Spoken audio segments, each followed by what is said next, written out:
अपने देश सेवा के सपने को पूरा करने के लिए हो जाइए तैयार, क्योंकि मेजर कल्सी क्लासेस लौट आया है अपने ऑफलाइन क्लासरूम प्रोग्राम के साथ, जहां आपको मिलेगा एक्सपर्ट फैकल्टी की guidance, doubt counter facility, special current affair session, physical training और मंथली यूनिट टेस्ट के साथ साथ बेस्ट स्टडी मटेरियल। अपने वर्दी के सपने को कीजिए साकार मेजर कल्सी क्लासेस के साथ। आज ही एडमिशन लें और पाएं 2000 का कैशबैक डायरेक्ट एडमिशन लेने पर। और अधिक जानकारी के लिए हमें कॉल करें 9696333333 पर और विजिट करें www.majorkalsiclasses.com। जय हिंद बच्चों, स्वागत है आपका हमारे YouTube चैनल पे। मेरा नाम है Pranjali Pandey, faculty of English from Major Kalsi classes.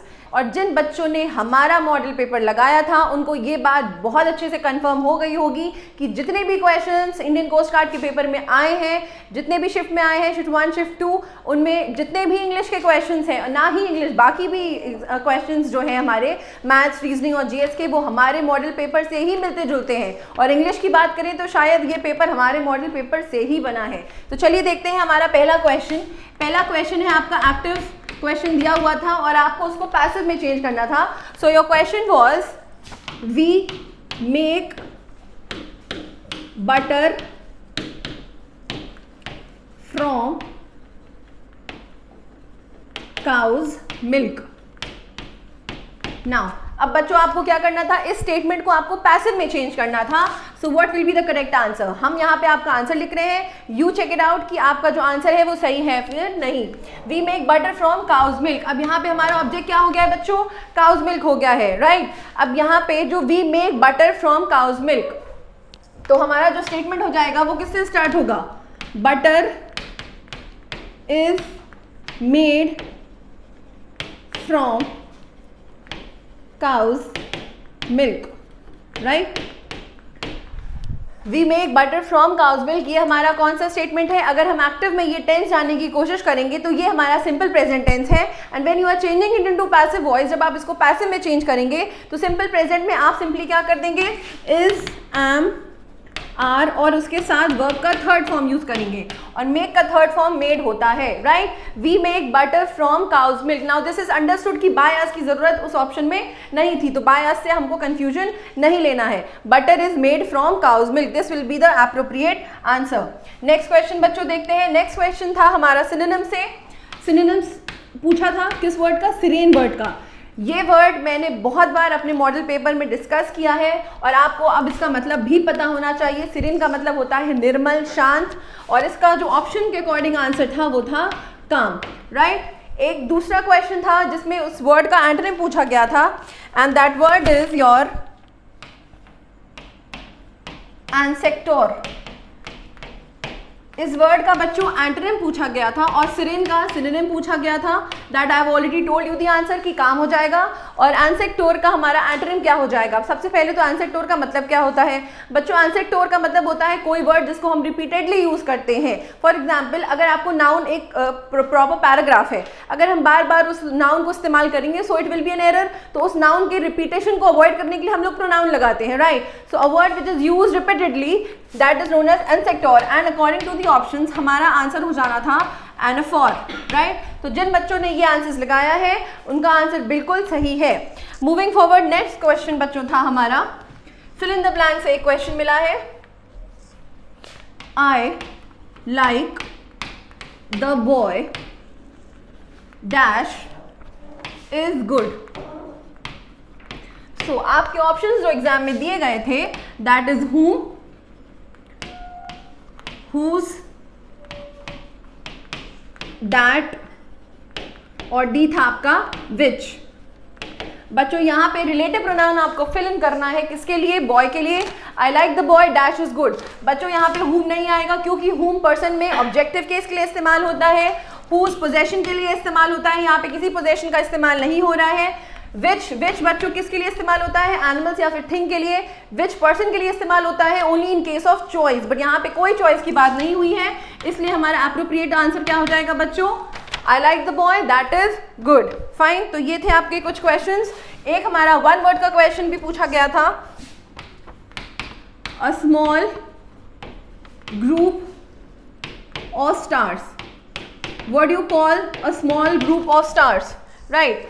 तो ये इसका आंसर बच्चों क्या हो जाएगा? A small group of stars, इसका आंसर हो जाएगा कॉन्स्टिलेशन। आई होप आपने सही आंसर मार्क किया होगा क्योंकि अगर आपने हमारा मॉडल पेपर देखा है तो एग्जैक्टली यही क्वेश्चंस हमारे आपके टेस्ट में पूछ ले गए हैं, right. So that is why I tell you people कि हमारा मॉडल पेपर अटेम्प्ट करिए, उसको अच्छे से पढ़िए। एक क्वेश्चन हम लोग बात करते हैं ईडियम और फ्रेजेस की।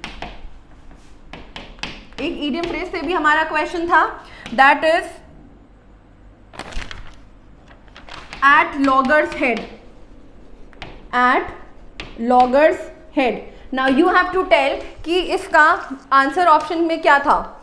अकॉर्डिंग टू दिस क्वेश्चन हमारे जो ऑप्शंस में था that was engaged in a dispute at loggerheads. At loggerheads का मतलब हो जाता है कि किसी विवाद में पड़ना, engaged in a dispute. So this will be the correct option.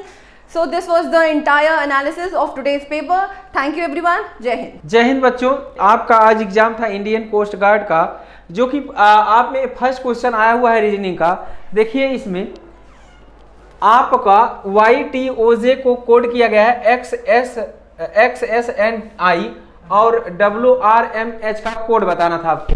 यहाँ पे देखिए आप क्या करेंगे, ये 25, ये 20 और यहाँ पे 15, ये कितना हो जाएगा 10। यहाँ पे देखेंगे Y से X लिखा गया है तो मतलब 24 से कितना हो जाएगा 20, 25 से 24, ये आ जाएगा आपका 19, 14 और ये कितना हो जाएगा आपका ये 9। तो देख रहे होंगे सब में क्या किया गया है, एक एक कम कर दिया गया है। इस तरीके से आप देखेंगे यहाँ कितना हो जाएगा 23, 18 और 13 और 8। यहाँ से एक कम करेंगे तो कितना हो जाएगा 22 और यहाँ से एक कम करेंगे तो कितना आ जाएगा 17, फिर यहाँ से एक कम करेंगे तो कितना आ जाएगा 12, यहाँ से एक कम करेंगे तो कितना आ जाएगा आपका 7। तो यहाँ पे कितना आ जाएगा G और आपका जो यहाँ पे 12 हो जाएगा वो L, यहाँ पे आपका Q और यहाँ पे आपका क्या हो जाएगा V। तो यहाँ पे VQLG हो जाएगा। नेक्स्ट क्वेश्चन आपसे पूछा गया था कि 63 को कोड किया गया आपका 36। अब फिर आपसे पूछा गया है यहाँ पे 49 क्वेश्चन मार्क है, फिर हो जाएगा 49। अब देखिए बच्चों यहाँ पे आपका यहाँ पे क्या किया गया है, 63 को क्या लिखा गया है 36 लिखा गया है। उसी तरीके से आपका देखिए 49 है तो उससे पहले क्या रहा होगा 94 रहा होगा। अब ये डिपेंड करता है ऑप्शन पे, आपके ऑप्शन किस तरीके से दिए गए हैं। ठीक, अगला देखिए, अगला दिया गया है, बच्चे ने भेजा है यहाँ पे 100 इंटू 100 और डिवाइड बाई दिया है 100 प्लस कितना हो जाएगा 10। तो यहाँ पे आप देख रहे होंगे यहाँ पे सबसे पहले क्या सॉल्व होगा, बॉडमॉस रूल आपको पता होगा, 100 से 100 कैंसिल हो जाएगा तो इतना कितना आएगा 1, 100 इंटू 1 कितना हो जाएगा आपका प्लस 10, तो कितना हो जाएगा 110। अब यहाँ पे देखिए क्वेश्चन ऐसा भी आ सकता है, ऑप्शन में दिया रहा होगा आपको ABCD ऐसे ऑप्शन आए होंगे, यहाँ पे साइन चेंज करने के लिए भी हो सकता है क्वेश्चन, लेकिन ये जो है मेमोरी बेस्ड क्वेश्चन है तो इस तरीके से ये जो है आपका सॉल्व होगा। नेक्स्ट क्वेश्चन देखिए आप, यहाँ पे दिया गया है सीरीज से क्वेश्चन, अगला आपका है दिया था 20, सबसे पहले कितना है 20, फिर 19, फिर अगला दिया है 17 और आगे पूछा गया था आपसे। तो यहाँ पे देखिए यहाँ से कितना कम किया गया है -1 और यहाँ पे कितना कम हुआ है -2। तो अगला इस तरीके से आपका क्या हो जाएगा -3। तो कौन सा नंबर आ जाएगा 14 हो जाएगा बच्चों। ठीक है, अगला क्वेश्चन देखिए, आपको दिया गया है EPALN, इससे जो है एक देश का नाम है, ये आपको अरेंज करके बताना था कि सबसे लास्ट में कौन सा लेटर आएगा। तो इसको जब आप देखेंगे तो यहाँ पे देखिए नेपाल लिखा हुआ है, NEPAL, नेपाल लिखा हुआ, सबसे लास्ट लेटर आपसे पूछा गया था तो क्या हो जाएगा L। तो अभी तक के जो भी क्वेश्चन हमको मिले थे हमने आपको करा दिया है। ठीक है बच्चों, अगर आपका पेपर है तो आप क्वेश्चन जो है, जो भी मेमोरी बेस्ड क्वेश्चन है आप लोग कमेंट करिएगा। ठीक है बच्चों, हम देखेंगे, आपको फिर से सॉल्यूशन प्रोवाइड करेंगे। ठीक है बच्चों, जय हिंद, धन्यवाद। जय हिंद स्टूडेंट, जैसे कि आप सभी को पता है कि 25 सितंबर को इंडियन कोस्ट गार्ड का एग्ज़ाम हुआ है। हमारे चैनल पर, MKC के चैनल पर हम लोगों ने पहले ही आपको इस बात की जानकारी दे दी थी किस प्रकार के क्वेश्चंस आपके एग्ज़ाम में आ सकते हैं। पेपर आपका हो चुका है और हमारी जानकारी के अनुसार जो पेपर में क्वेश्चंस आए हैं उनका लेवल बहुत ही आसान था, जितना हमने सोचा था उससे भी ज़्यादा आसान है। हम यहाँ पर बात कर रहे हैं जनरल साइंस के क्वेश्चंस के जो आपके एग्जाम में आए हैं। जरा देखते हैं कि किस प्रकार के क्वेश्चंस आपके एग्जाम में आए हैं।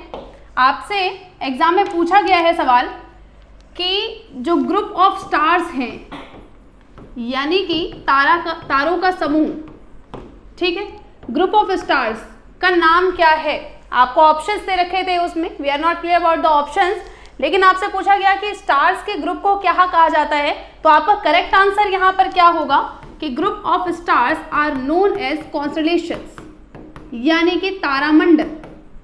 अगर बड़े तारों का समूह कहा जाए तो वो गैलेक्सी हो जाएगा, लेकिन वहां पर जो आपका ऑप्शन था उसमें कॉन्स्टलेशन था, यानी कि तारामंडल। तो group of stars are known as तारामंडल और कॉन्स्टलेशन। दूसरा क्वेश्चन आपसे पूछा गया कि एक्सरे, यानी कि एक्स किरणें जो हैं, इनके डिस्कवरर कौन थे, इनके खोजकर्ता कौन थे। तो हम सभी को पता है कि एक्स रेज के डिस्कवरर की बात की जाए तो ही इज डब्ल्यू.सी. रॉन्टगन। इन्होंने एक्सरे के डिस्कवरी की थी। तो दूसरा क्वेश्चन ये है। तीसरा, जो कि हम लोग जनरली पढ़ते हैं, आप लोगों ने कई बार इसमें देखा भी होगा, हमारे मॉडल पेपर में भी क्वेश्चंस कई बार हम लोगों ने बताए हैं। आपसे पूछा गया है इसमें कि कौन सा ऐसा मेटल है जो बहुत ही हैवी है, यानी कि हैवीएस्ट मेटल, सबसे भारी धातु कौन सी है। तो देखिए, बहुत ही आसान सवाल है जो आपसे एग्जाम में पूछा गया था। सबसे भारी धातु कौन सी है बच्चों? सबसे भारी धातु है हमारी ऑस्मियम। OS। ऑस्मियम को सबसे भारी धातु माना जाता है। लाइटेस्ट मेटल हमसे पूछा गया, सबसे हल्की धातु। तो ये क्वेश्चन भी आपका बहुत ही आसान है। जब हम लोग धातुओं के बारे में पढ़ते हैं तो इनको सबसे आसान क्वेश्चन की कैटेगरी में रखते हैं। लाइटेस्ट मेटल, यानी कि सबसे हल्की धातु कौन सी है? सबसे हल्की धातु कौन सी है? कौन सी है बच्चों? सबसे हल्की धातु कौन सी है? सबसे हल्की धातु है लिथियम। ठीक है, सबसे हल्की धातु है हमारी लिथियम। ये क्वेश्चन हमसे पूछा गया। उसके बाद हमसे पूछा गया एक और डिस्कवरर का नाम। हमसे पूछा गया कि ऑप्टिकल फाइबर, जो ऑप्टिकल फाइबर के फर्स्ट इन्वेंटर हैं, ऑप्टिकल फाइबर के फर्स्ट इन्वेंटर, उसके पहले खोजकर्ता कौन है। देखिए, अगेन आप देख रहे हैं यहाँ पर कि किस प्रकार से केवल बेसिक नॉलेज के क्वेश्चंस आपसे पूछे गए हैं। डिस्कवरर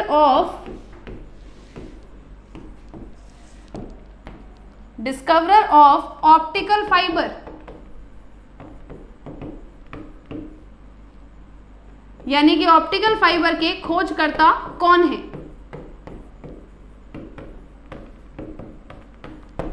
ऑप्टिकल फाइबर के खोजकर्ता कौन है? देखिए, बड़ा ही आसान क्वेश्चन था ये। नाम है उनका नरेंद्र सिंह। नरेंद्र सिंह ने ऑप्टिकल फाइबर की सबसे पहले खोज की थी।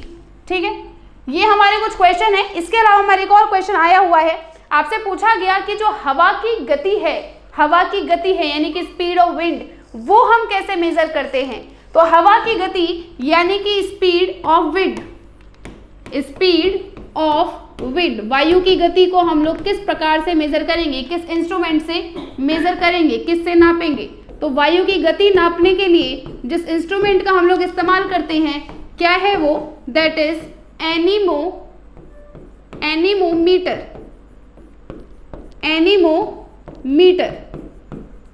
एनीमोमीटर का इस्तेमाल किया जाता है वायु की गति नापने के लिए। ये कुछ क्वेश्चन थे जो आपसे एग्जाम में जनरल साइंस के पूछे गए थे। इसी प्रकार के क्वेश्चंस आपसे पूछे जाते हैं। तो आगे के आपके शिफ्ट के जितने भी एग्जाम होने वाले हैं, सबके लिए आप ध्यान रखिएगा और हमारे चैनल से जुड़े रहिएगा ताकि हम लोग आपको अपडेट देते रहिए। जय हिंद। जय हिंद बच्चों। तो 25 तारीख को एग्ज़ाम में जो पेपर आए हुए थे उनके कुछ क्वेश्चन बेटा मेरे पास हैं, जिनको मैं डिस्कस करने जा रहा हूं और उम्मीद करता हूं इसी से रिलेटेड टॉपिक्स से इसी तरह से और क्वेश्चन आपके एग्ज़ाम में आएंगे। चलिए, क्वेश्चन नंबर आप पहले देखिए। एक क्वेश्चन था बेटा, जब एक संख्या में 50 बढ़ाया जाता है, when 50 added in a number, तो वह संख्या स्वयं का 104% हो जाता है, यानी then that number will be 104% itself. तो पूछा जाता है वो संख्या क्या है। और संख्या में बात करता हूँ बेटा, तो ऑप्शन भी आपको दिए हुए थे, जिसमें आपका ऑप्शन है, एक बार मैं लिख देता हूं, फिर से आप क्वेश्चन अच्छे से देख लें। क्वेश्चन था कि जब एक संख्या में 50 बढ़ाया जाता है, क्या होता है, बढ़ाया जाता है, तो वह संख्या स्वयं का 104% होता है, 104% हो जाता है, तो वह संख्या क्या है। ये आपका क्वेश्चन है, जिसमें अगर मैं ऑप्शन की बात करता हूँ तो ऑप्शन में आपका है 1300, बी ऑप्शन है 1100, सी ऑप्शन आपके पास है 1250, डी आपका है 1000। ये आपका क्वेश्चन था। यहाँ पर देखो बेटा, क्वेश्चन जो कह रहा है कोई एक संख्या है, उस संख्या में जब 50 ऐड किया जाता है तो स्वयं का 104% हो जाता है। अभी समझिएगा, नंबर अगर आपका x था, इसमें जब आपने 50 ऐड कर दिया बेटा, तो ये क्या हो गया, 104% ऑफ x हो गया। यानी क्या कहेंगे इसको, 104/x कहेंगे, और ये क्या हो जाएगा, ये x + 50 हो गया। इसको जैसे आप ट्रांसपोज करोगे, ये 100x, ये 5000 हो जाएगा, इक्वल टू आपको 104x हो गया। और यहाँ से देखिए इसको बेटा, जब हम इसको राइट साइड ट्रांसपोज करेंगे तो माइनस हो जाएगा, ये क्या हो जाएगा, 4x बराबर आपको मिल जाएगा 5000 हो जाएगा, x बराबर आपका आएगा 5000/4 हो गया। और जब इसको आप सॉल्व करेंगे तो 4 1 जा 4 हो गया, फिर देखिए आपका 4 2 जा 8 हुआ, 4 5 जा यानी 1250। अगर ऑप्शन की बात करते हैं तो ये सी हो गया। यानी अगर बात करते हैं तो परसेंटेज का क्वेश्चन आपका है, अच्छा क्वेश्चन आया था, और उसी टाइप से उम्मीद करता हूँ कि आपके और आगे क्वेश्चन भी आएंगे। ठीक है, अगले क्वेश्चन की बात करता हूँ। आपसे पूछा गया है, स्क्वायर रूट से पूछा गया है, what is the square root of 4624। ये आपसे पूछा गया है 4624 का वर्गमूल कितना है। तो यहाँ देखिएगा, ऑप्शन में भी आपके पास था 68, बी ऑप्शन में आपके पास था 66, और सी में आपका है 50, और डी में आपके पास है 34। यहाँ देखिए, स्क्वायर रूट जब आप निकालने की बात करेंगे तो पहले आप माइंड करते हैं कि यहाँ पर यूनिट प्लेस डिजिट जब आप देख रहे हैं, यूनिट प्लेस डिजिट पर 4 आने के लिए या तो उस संख्या में 2 होना चाहिए इकाई स्थान पर, या क्या होना चाहिए, 8 होना चाहिए। तो अगर यहीं से मैं देख लूँ कि अगर इस संख्या का अगर हम स्क्वायर रूट फाइंड करने की कोशिश करते हैं तो हमें इकाई स्थान पे या तो 2 दिखना चाहिए या तो 8 दिखना चाहिए। तो 2 तो आपको कहीं नहीं दिख रहा है, 8 आपको दिख रहा है ए ऑप्शन में। यहीं से आपका ऑप्शन ए राइट हो जाएगा, 68 डायरेक्ट आंसर आप पा सकते हैं। ठीक है, इस टाइप से भी ये क्वेश्चन हो गया। चलिए अगले क्वेश्चन की बात करता हूं मैं। आपका अगला क्वेश्चन था, क्वेश्चन क्या था, find the average of 100, find the average of all prime numbers, sorry find the average of all odd number till 100। यानी क्वेश्चन था 100 से कम की सभी, 100 से कम की सभी विषम संख्याओं, क्या था, 100 से कम सभी विषम संख्याओं, विषम प्राकृतिक संख्याओं बेटा, प्राकृतिक संख्याओं का औसत क्या होगा, या क्या है, ये आपका क्वेश्चन था। What is the average of all odd numbers till 100, ये आपका क्वेश्चन है। अब देखिए, ऑड नंबर की जब आप बात कर रहे हो, पहला 8 शुरुआत कहाँ करते हैं, 1 से करते हैं, 3 करते हैं, 5 करते हैं, एंड सो ऑन। आप 100 से लेस देन की बात करते हो तो इससे लेस क्या हो गया, पहला नंबर क्या है, 99 है बेटा। यानी 100 से छोटा 99, जो आपका क्या है, वो विषम संख्या है, और इसका आपको एवरेज बताना होता है।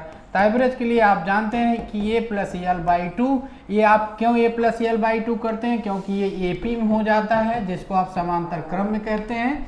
ए की वैल्यू यहाँ पर 1 है, एल की वैल्यू 99 है, बाई 2 हो गया, ये आपको क्या मिल जाएगा 50 मिल जाएगा। ये भी आपका एवरेज से रिलेटेड क्वेश्चन आया था, जो बहुत ही आसानी से आप कर सकते हैं, बहुत ही आसान था, और इसी टाइप से क्वेश्चन आएगा तो इस कॉन्सेप्ट से आप क्वेश्चन कर लेंगे।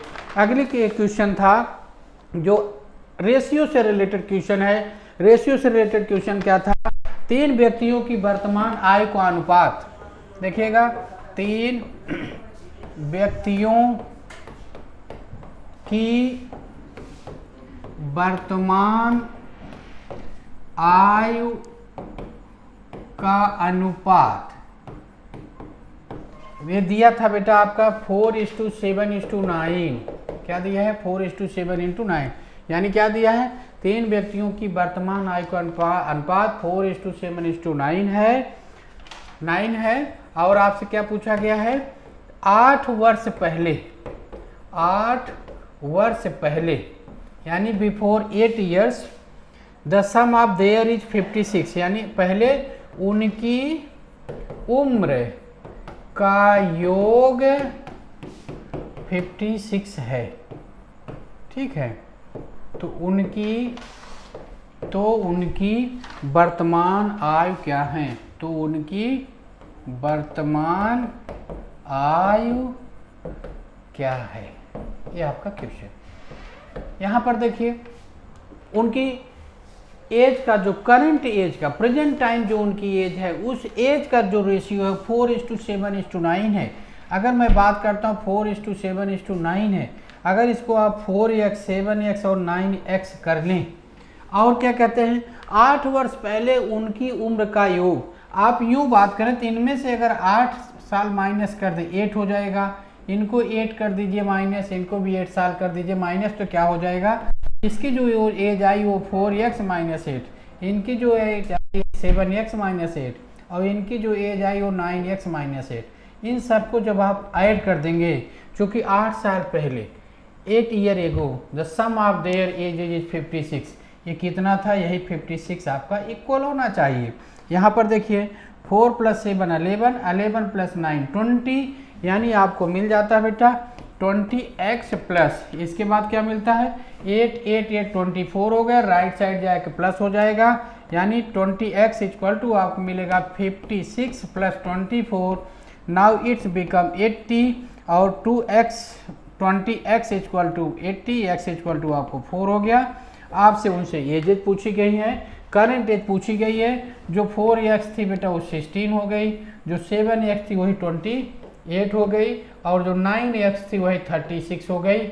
यानी उनकी एज जो क्रमशः होगी, एक 16 ईयर्स, एक 28 ईयर्स, एक 36 ईयर होती है। इस टाइप से आपके क्वेश्चन होते हैं। तो आप उम्मीद करता हूँ कि इसी पैटर्न पर और क्वेश्चन आते रहेंगे, और क्वेश्चन जो मिलेंगे हम आपके बीच लेके आते रहेंगे, और इसी टाइप से आप तैयारी करके जाइएगा। और एडवांस में आज जिनका पेपर होगा उन सभी को बेस्ट ऑफ लक। जय हिंद बच्चों, स्वागत है आपका मेजर कलसी के परिवार में बच्चों।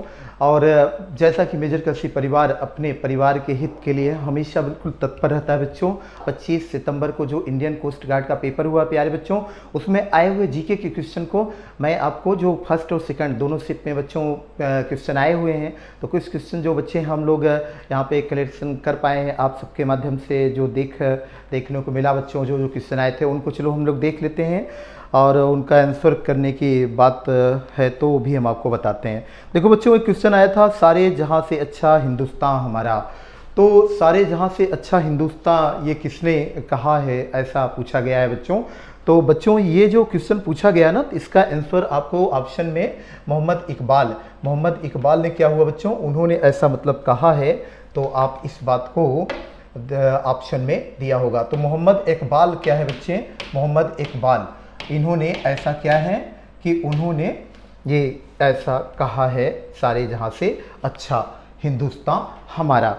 बच्चों दूसरा जो क्वेश्चन आपको देखने को मिला इंडियन कोस्ट गार्ड के पेपर में, पेपर तो बहुत आसान बच्चों ऐसा दिखा है क्वेश्चन देखने के बाद, मतलब जो चीज़ें अब हम लोगों को समझ में आई है कि क्वेश्चन आसान थे, मॉडरेट पेपर था, बहुत ही हार्ड क्वेश्चन नहीं थे बच्चों। देखो अगला क्वेश्चन इसमें पूछा गया है, पानीपत का प्रथम युद्ध कब हुआ। तो पानीपत का प्रथम जो युद्ध, इससे बातें पूछी गई हैं।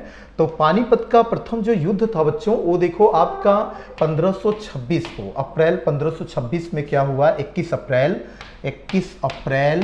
1526 को आपको यह युद्ध देखने को मिला। पानीपत का प्रथम युद्ध था और इसमें इब्राहिम लोदी, एक तरफ इब्राहिम लोदी था, लोदी वंश का शासक है, और एक तरफ इसमें कौन था बच्चों, वर्सेज इसमें बाबर था, बाबर, मुगल बादशाह बाबर। तो बाबर इस युद्ध में जीत गया, तो बाबर यहाँ पे जीत गया था। तो बाबर मुगल वंश की यहाँ पे स्थापना करता है बच्चों भारत में, और दिल्ली को अपने कब्जे में बाबर ने ले लिया। तो ये पानीपत का युद्ध जो था वो 1526 में हुआ था बच्चे।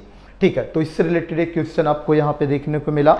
तो ऑप्शन, तो आगे बच्चों अगला जो क्वेश्चन है वो देखो, बांग्लादेश की सीमा किस राज्य से नहीं लगती है। तो 4 ऑप्शन आपको दिए गए हों, मे बी यहाँ पे जो ऑप्शन देखा जाए तो पर्टिकुलर जो बांग्लादेश की सीमा लगती है वो आप जानते हैं कि जैसे आप इधर त्रिपुरा हो गया, मेघालय हो गया, असम हो गया, पश्चिम बंगाल हो गया, तो इन सब राज्यों से बच्चे लगती ही रहती हैं। इधर आप देखते हैं मिजोरम साइड, इधर भी आप देखते हैं। तो जो पर्टिकुलर अगर देखा जाए तो इधर मणिपुर, नागालैंड, इन सब से सीमाएं ये हमारी क्या है कि नहीं लगती हैं बांग्लादेश से सीमा। तो बांग्लादेश से पर्टिकुलर इधर सीमा लगती है, मणिपुर, नागालैंड, इनसे सीमा नहीं लगती है। तो यहाँ पे ऑप्शन यही आपको दिए होंगे। तो ऐसा क्वेश्चन आपको यहाँ पूछा गया है आपसे। अगला क्वेश्चन देखें प्यारे बच्चों, तो राष्ट्रीय ध्वज की लंबाई और चौड़ाई से संबंधित प्रश्न पूछा गया है। हम जानते हैं कि हमारे जो भारत का राष्ट्रीय तिरंगा है बच्चों, हमारा ध्वज जो है राष्ट्रीय ध्वज, उसमें अगर हम लंबाई और चौड़ाई के रेशियो की बात करें तो जो आपका लेंथ और उसका ब्रेड्थ अगर देखा जाए तो वह प्यारे बच्चों 3:2, यानी 3:2 का, लंबाई कितना 3 और ये आपका 2, तो 3:2 ये है आपका लंबाई और चौड़ाई। इससे संबंधित प्रश्न आया, तो उसका आंसर सही क्या होगा बच्चों, 3:2 ये ऑप्शन में दिया होगा लंबाई चौड़ाई। तो प्यारे बच्चों जो आगे प्रश्न पूछा गया है, देखिए वो भी एक प्रश्न ये भी है, रेगुर मिट्टी को लेकर के पूछा गया है कि उसका अन्य नाम क्या है। ऐसे प्रश्न बार बार बच्चे पूछे जा रहे हैं रेगुर मिट्टी, और रेगुर मिट्टी जो है ये महाराष्ट्र और गुजरात के क्षेत्र में देखी जाती है बच्चों, पर्टिकुलर ये आपका दक्कन क्षेत्र जो होता है दक्षिण भारत का इधर। तो रेगुर मिट्टी को आप काली मिट्टी के नाम से जानते हैं, यही मिट्टी बच्चे काली मिट्टी के, ब्लैक सॉइल, काली मिट्टी, तो काली मिट्टी के नाम से उसे आप जानते समझते हैं। रेगुर मिट्टी कहा जाता है स्वतः कृष्ण मृदा, स्वतः कृष्ण मृदा मतलब कि ऐसी मृदा जो कि जुताई की आवश्यकता नहीं पड़ती है, स्वतः कृष्ण मृदा भी इसे हम कहते हैं, रेगुर मिट्टी को, काली मिट्टी को। तो प्यारे बच्चों आगे इसमें क्वेश्चन जो हम पूछा गया है, जैसे रेलवे बोर्ड के सीईओ से पूछा गया है कि रेलवे बोर्ड के नए सीईओ कौन हैं। तो रेलवे बोर्ड के जो नए सीईओ हैं बच्चों फिर से नियुक्त हुए थे, ये हैं आपके विनोद कुमार जो है, पर्टिकुलर कौन है भाई, विनोद कुमार आपके यादव।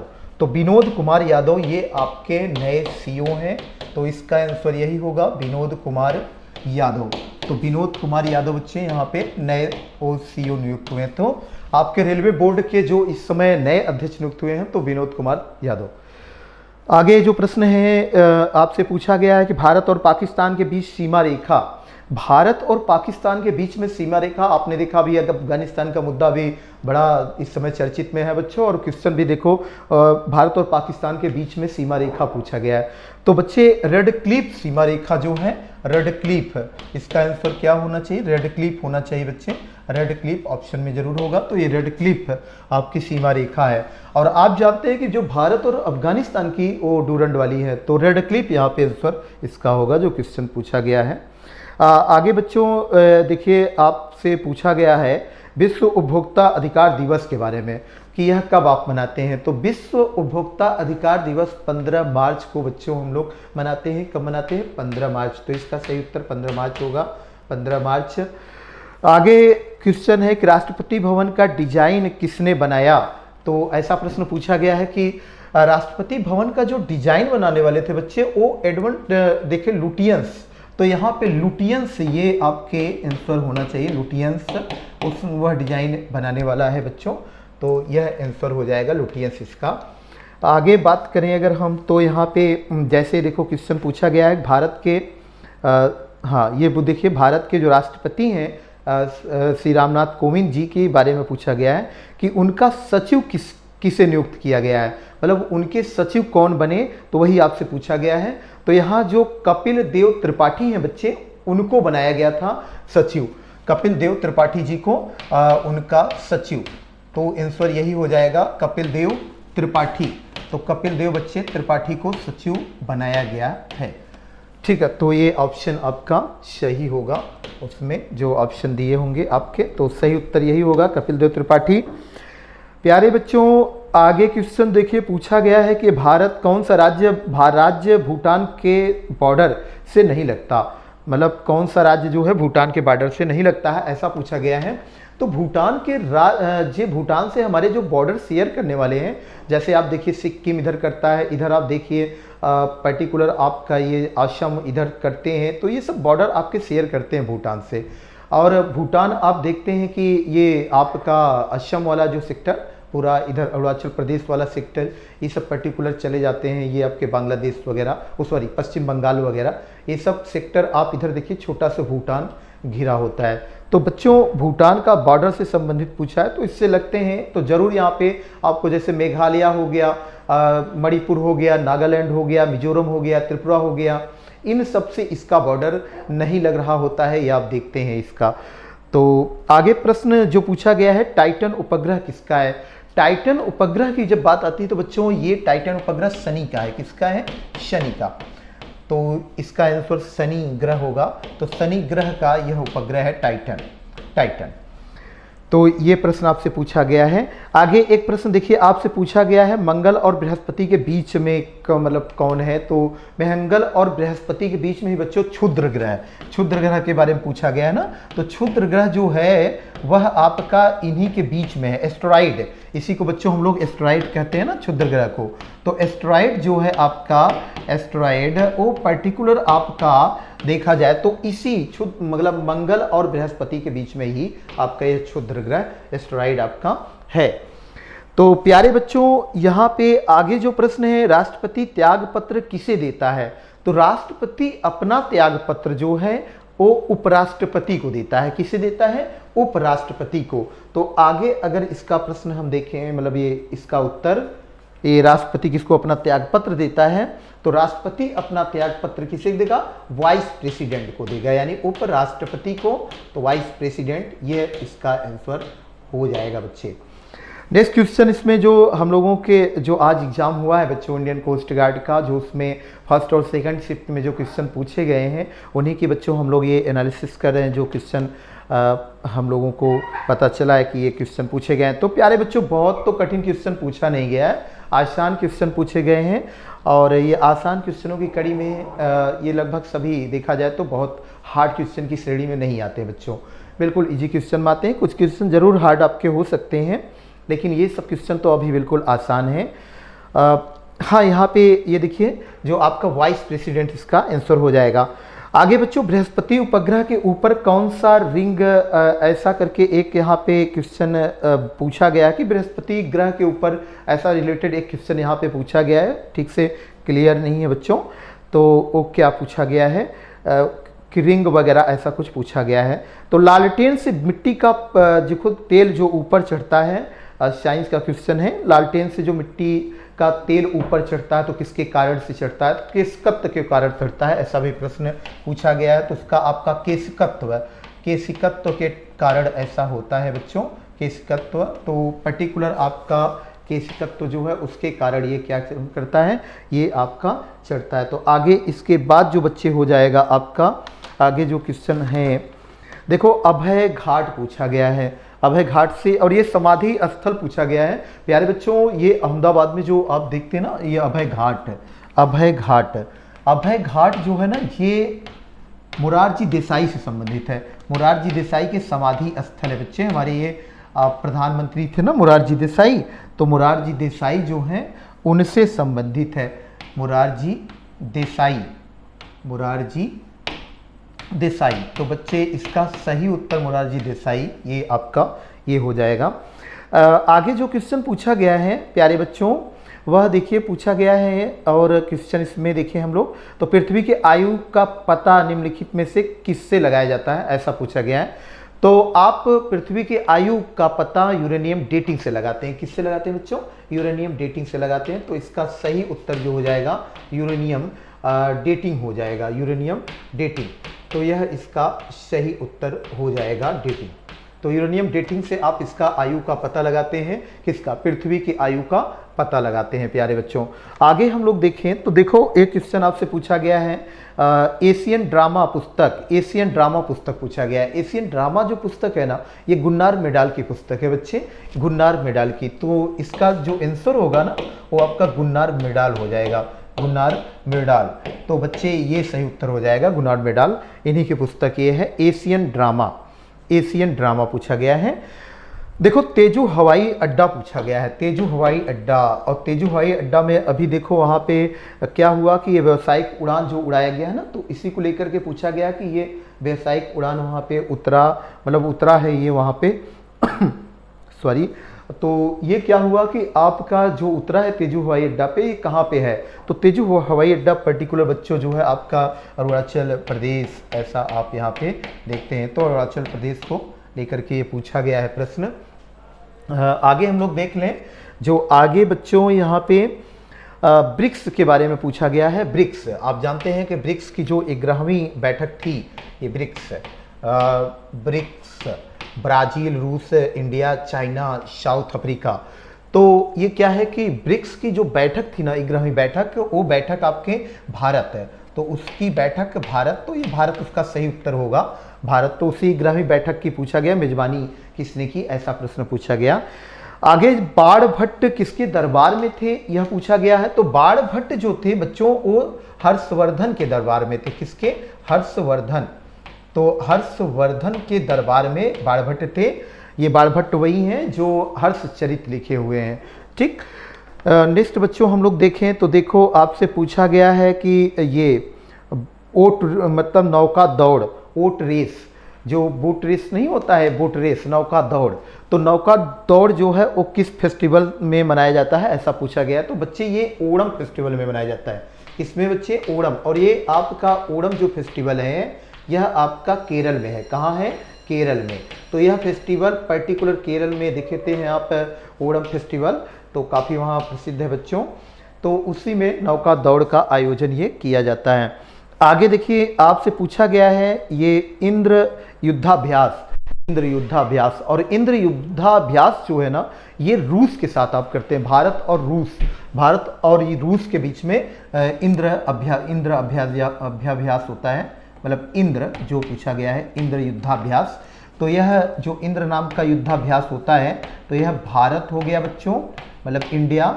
और आपका पर्टिकुलर ये जो है देखा जाए तो ये आपका इंडिया, और मतलब इंद्र के बारे में हम देखें, हम आपको इंद्र के बारे में दिखा रहे हैं, मतलब जो इंद्र युद्धाभ्यास है आपका, ये इंद्र। तो इंडिया हो गया आपका, और ये आपका रूस, इसके बाद रूस। तो इसका सही उत्तर यही होगा कि भारत ने इंद्र युद्धाभ्यास किसके साथ किया है भाई? रूस के साथ किया है। तो रूस के साथ यहाँ पे युद्धाभ्यास किया गया है भारत के द्वारा। आगे देखो बच्चों, अमजद अली को लेकर के पूछा गया है कि अमजद अली खां का संबंध किससे है। तो अमजद अली खां, उस्ताद अमजद अली खां, उस्ताद अमजद अली खां का बच्चों जानते हो किससे संबंध है? ये आपका सरोद वादक है, ये सरोद वादक से संबंधित है। तो इसका आंसर आपका सरोद वादक हो जाएगा। नेक्स्ट बच्चों देखें, पूछा गया है कि भारत में जो सबसे बड़ी सिंचाई नहर है, उस सिंचाई नहर का नाम किसके नाम पे है? तो यह नाम जो है ना, इंदिरा गांधी जी के नाम पे है, इंदिरा गांधी, ये आप नहर बोलते हैं उसे, इंदिरा गांधी नहर। तो इंदिरा गांधी कैनाल है ये आपकी। तो इंदिरा गांधी जो कैनाल है वह आपका इसी पर, ये आपसे पूछ लिया गया है। नेक्स्ट बच्चों आपसे पूछा गया है कि ये जो देखिए ये क्वेश्चन है, 12% क्लब ऐप लॉन्च किया, अभी 12% क्लब ऐप, ऐसा करके एक क्वेश्चन पूछा गया है। तो उसका आंसर भारत पे हो जाएगा, भारत पे, ऐसा इस क्वेश्चन का आंसर होना चाहिए।